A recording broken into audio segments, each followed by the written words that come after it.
ka Gisagara mu ntara y'Amajyepfo niho hubatswe kiliziya ya mbere mu Rwanda hari mu mwaka w'1900. Kuri aka gasozi hubatswe ibikorwa remezo bitandukanye byiganjemo amashuri ndetse amenshi muri ayo n'aya Kiliziya Gatolika. Ubu Kiliziya Gatolika iri kwizihiza yubile y'imyaka 125 ivanjiri imaze igeze mu Rwanda. Kwizihiza yubile byanabaye imurirane yo kwizihiza yubile y'imyaka 2025 yo gucungurwa kwa muntu. Abakristo bishimira imyaka 125 Kiliziya imaze mu Rwanda, bakagaragaza ko yabaye ingirakamaro cyane cyane mu mibanire no koroherana na bagenzi babo. Kiliziya Gatolika yatuzaniye ubuvandimwe, Kiliziya Gatolika yatumenyesheje Imana nyakuri, Kiliziya Gatolika yatumye tubaho mu mizero y'ubuzima bwacu bwa buri munsi.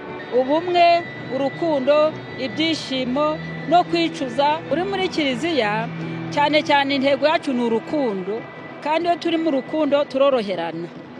Kandi Kiliziya ikadusaba kuba inshuti z'Imana. Inshuti y'Imana nihora yorohera abandi, ntigire muri yo ubuhendanyi, kandi buri gihe tugasabira abandi tukabaho mu mahoro.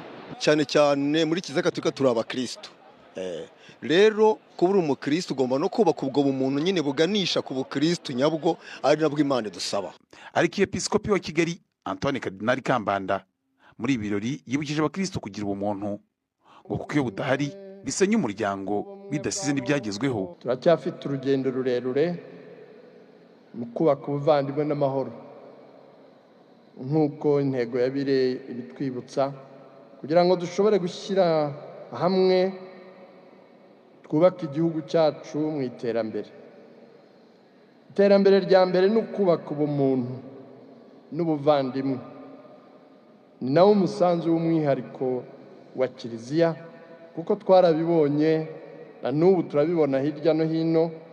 Iterambere rishyize imbere ibintu gusa bidaherekejwe n'umutima wa kivandimwe, abantu bageraho bagacuranwa, bagahemukirana, bakabirwaniramo, n'ibyo bari bagezeho bakabisenya, bagatangira bundi bushya.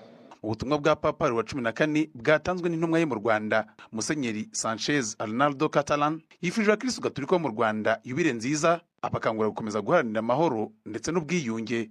With heartfelt joy, His Holiness Pope Leo XIV mu byishimo bisabye umutima nyir'ubutungane Papa Leo wa 14 yifatanyije na Kiliziya y'u Rwanda mu gushimira Imana kuri iyi yubile y'imyaka 125 yo kugera ku ivanjiri n'ubukristo mu Rwanda.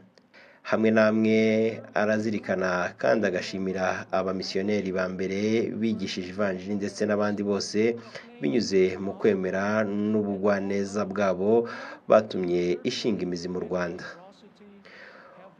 Ubwo mwizihiza ibi birori by'ingenzi, nyir'ubutungane arabashishikariza gukomeza kuba umwe nk'uko ivanjiri ibyigisha, mukagira ubwenge, amahoro ndetse n'ubwubahane, nk'uko abivuga ngo dukwiye gutanga nk'uko duhabwa kugira ngo twese tube umwe muri Kristo.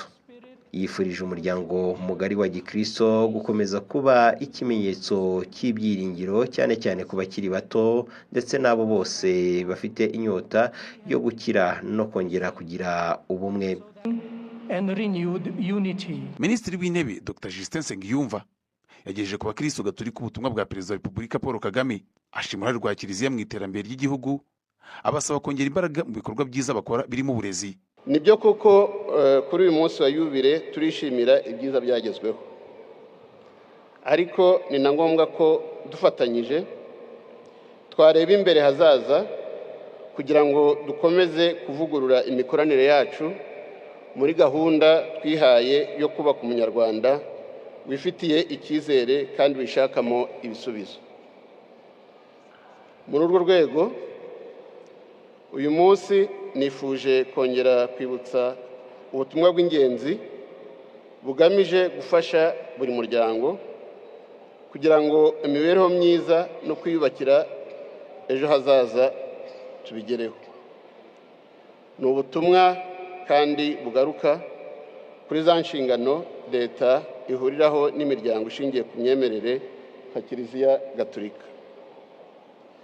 Turifuza gufatanya na Kiliziya Gatolika n'andi matorero mu gukomeza kunoza uburezi bw'abana b'Abanyarwanda nta n'umwe usigaye inyuma.